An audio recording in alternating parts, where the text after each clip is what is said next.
Today we're installing our butcher block countertops.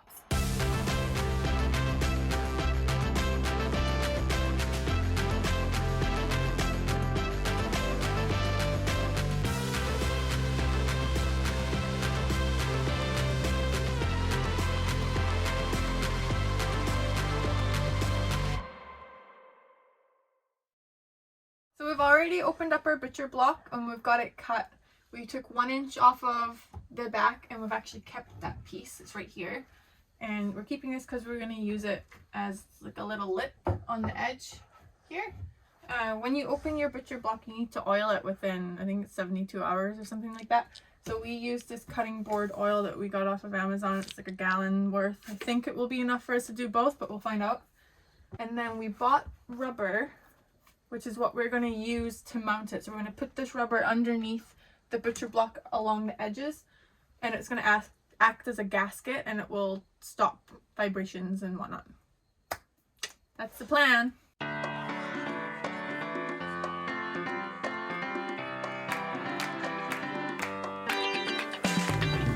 Hello, I've been waiting for you. Come with your friends and show me something new. Hey, yeah, it's a hell of a time. This world's insane, but we gon' be alright. The door is open, my light is on. So, because Jake's never, and I haven't either, never cut butcher block before, we cut the bottom of that scrap piece just to see what it looked like. And we got pretty good there. Also to check our cut. Also to check our height. Yeah. Pretty bang on. And what was it you said? The top cut's nice, but the bottom doesn't? Yeah, the top was clean. The bottom had a touch of tear out. So put the good side on top. We're using our offcuts to frame our counter when the van's all finished. So we have this offcut here, which is going to be our back piece. And we have this offcut here where we're going to be slicing it so that it trims the side piece. So what we're doing is we're using this piece here to space the blade to make this cut so that they're the same height. So now we'll do it again so we can keep this finished edge. So when doing finishing work on a table saw, it's important to have a good blade. So when we started doing our cabinets, we bought I think it's 60 tooth blade. It's a fine blade for cabinets. We also have the same thing for the miter saw. It'll make a world of difference. Do not do finishing work with a ripping blade. Buy a better blade. They're about $80 each, but they will completely change your corners and edges of your cuts. So this is what it'll look like. Just this is for our other butcher block. And we'll do the same thing for this one when we cut it. So our plan for this side of the van is we're putting a butcher block down just like the other side. We have a sink going in here, and we have an oven going here, so we have a lot of different cuts to make. This piece we bought as one long 8-foot piece, so we could use the extra. So first we're going to trim it to length. We're going to keep a bit of extra space. We have some adjustment in our sink location. And then we're going to trim the length down, the width down, because we made these 1 inch shorter than typical, so they would fit our van. We're going to use that as our trim for the back. And then when it's the right length, we're going to cut out our sink, and then we're going to cut out our oven cutout. So we've got the countertop all set up here. This is the part that we're going to keep. So this is where it's flipped over right now. This is the underside, but over here is where the oven will be, and then over here is where the sink will be. We have marked where we're going to cut, which is this line here. Jake is just about to screw this down to the underside of the butcher block. This distance here is the offset for our skill saw that we're about to use.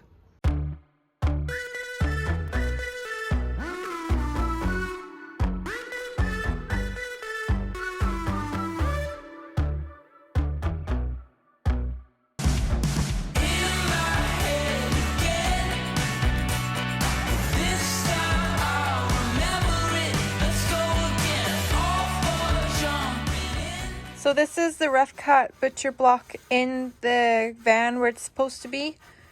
We just put another layer of oil on it. We did oil it when we first opened it, but it's a little dry, so we got some more. It looks so good. Should order another gallon. Yeah. So here it is. This is where the oven's going to be. We've got a bunch of junk in there right now. And then our sink will be over here. And it's getting late. We've lost sunlight. So we'll pick back up later. So we've got the countertop cut to width. And we've got it cut to length. Now we have to cut a sink. We use some scrap ply and the template that comes with the sink to cut a hole for our sink, just as a visualization to see if we like it. What we plan on doing with the cutout inside of the sink is saving it to use as a cutting board. So what we need is enough overlap that when we put that wood back in the sink, it'll hold, it won't fall through the sink. So because we have, oh, watch your head. Are you okay? Yeah. So because we've mocked it up on a piece of scrap ply, we've decided we're going to adjust the sink cutout dimensions by about 3/8 of an inch so that we can do that with the cutting board.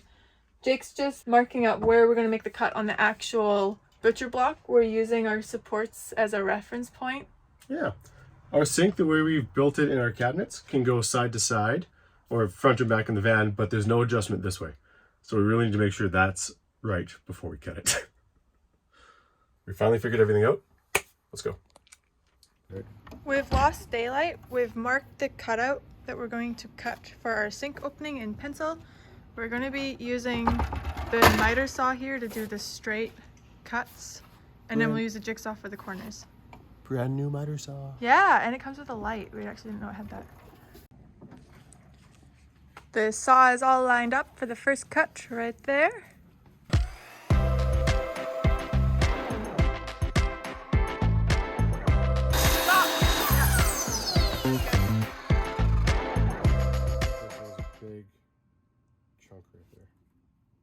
That's fine. That's fine. Jigsaw's gonna go like that anyway. That's a nice cut. Good job. Okay, what we got last night is we used a table saw to cut this width. This is now the right width for the van. We used a miter saw to clean up this edge, which is looking nice.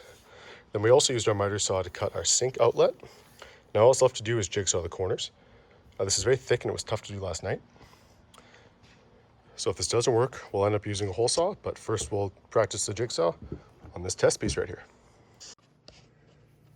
Okay, first test with the jigsaw looks good. This looks manageable. We'll try to cut this radius and then move on to the final piece.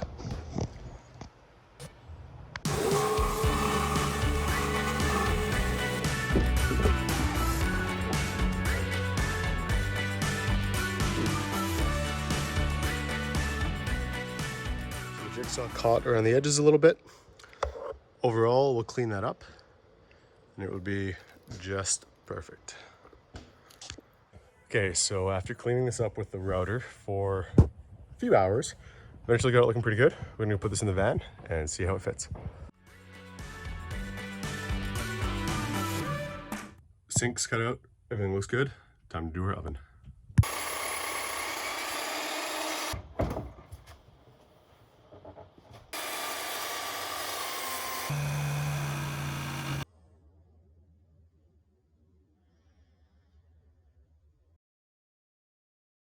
So we're just checking what size screws to use on our counters. We're thinking 1.5 inches is perfect because it goes about halfway through the butcher block. The other option we have is a 2-inch, but that goes a little close to the top. So we're gonna go with this one. And then it will be held down pretty well.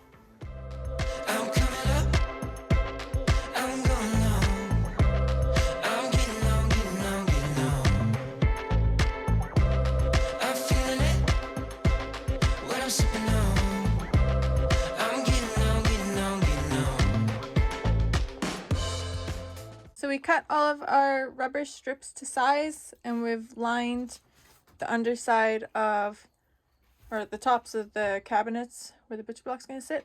And Jake took the fridge out. Finley's scared of the sander. He thinks it's bees, so he is cowering for his life. So I just sanded the butcher block with the orbital sander. When you take the butcher block out of the packaging, it's got an A side and a B side. So pick which other side you like. A side is by default the size you're supposed to use, and it comes, when you take it out of the packaging, there's a little chamfer, bevel, there's like an edge. And so we sanded all of the sides. Just gotta make sure that when you're sanding this edge that you don't lose the nice little curve of the butcher block. So this is ready to be installed now. Jake's got all of the rubber in place, so we're gonna bring the butcher block in and we'll get it screwed down.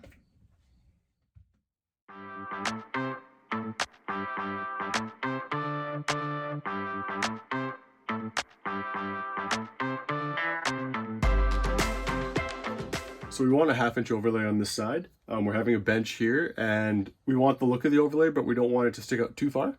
So we're just using a 1/2 inch piece of wood as a spacer. It'll be off by about a 32nd, but it's close enough for us.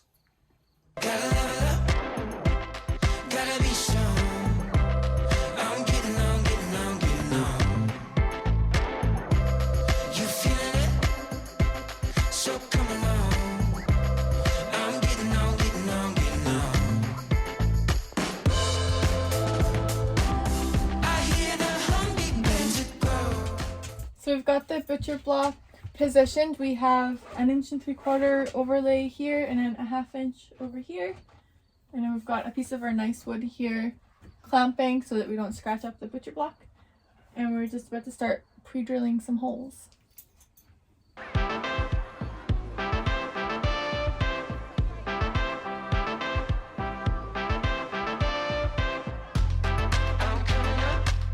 So we just got the front 4 screws in. Shouldn't move now. So now we're just going to do the back ones, put some weight on it, and we'll be done. I'm the weight. Hayley's the weight.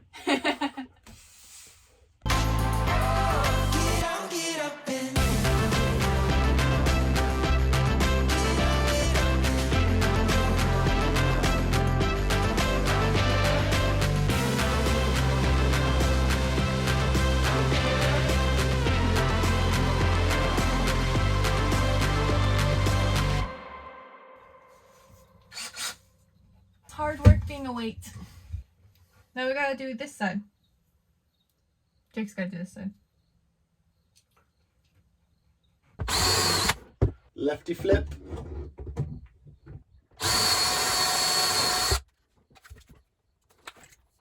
Are you point loading? Yeah, I am. I'm on my bum. Okay, good. There we go. Do you want to know how to get a dog pillow like this?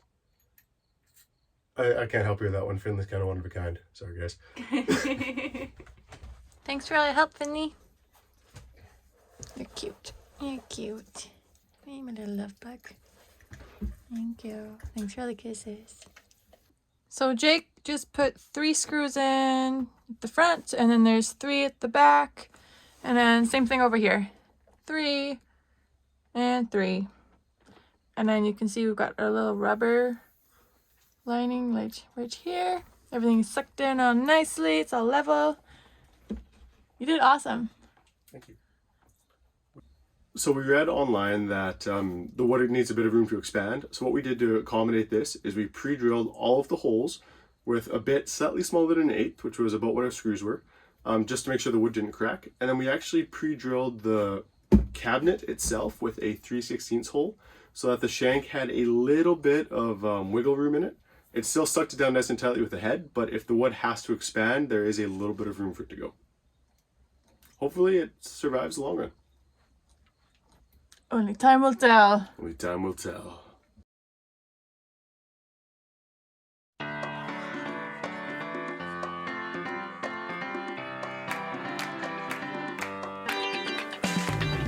Hello, I've been waiting for you. Come with your friends and show me something new. If you guys are thinking, how the heck do you install an undermount sink? Here we go. So our sink came with these little brackets. So what you do is you install this threaded insert, then use a clamp and screw up into it. That lets you drill into the wood. After we pre-drill those, we're going to install a bit of silicone around the sink so it has a seal, and then we're going to screw those in for the bottom, and then screw our countertop down permanently.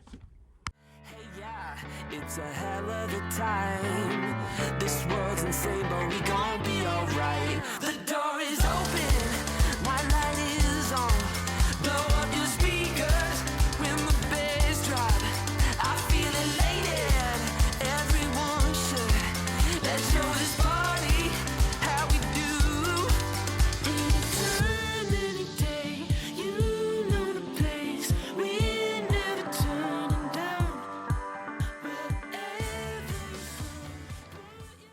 So to finish off our counter, we wanted to add trim to it. And to do that, we thought about a couple different ways to attach it, and the most feasible and really the only practical one we found was to drill straight down from the top with screws. So we took the piece, cut it to the right length, and then we pre-drilled larger holes so that just about halfway through so that our screw heads could be hidden. Once we had those positions, we took a small drill bit, pre-drilled all the way down into the counter so that the wood wouldn't crack when we put the screws in. And then we held it back, put it where it needed to be, and put our pan head screws straight in. So at the end of the day, they're about halfway down here and into the wood, so it's being held strongly. We wanted it to look clean and didn't want to have holes on the top. So we bought oak plugs and we glued those oak plugs in over the screws. Once the glue had set, we cut them flush with the oscillating tool and sanded them.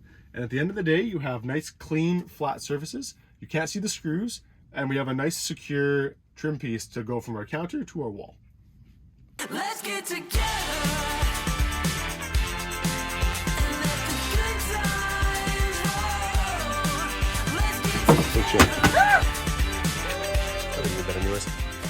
Hello ladies. Do you want to know how to build cabinets like these? Follow Hayley and Jake for more great cabinet building tips.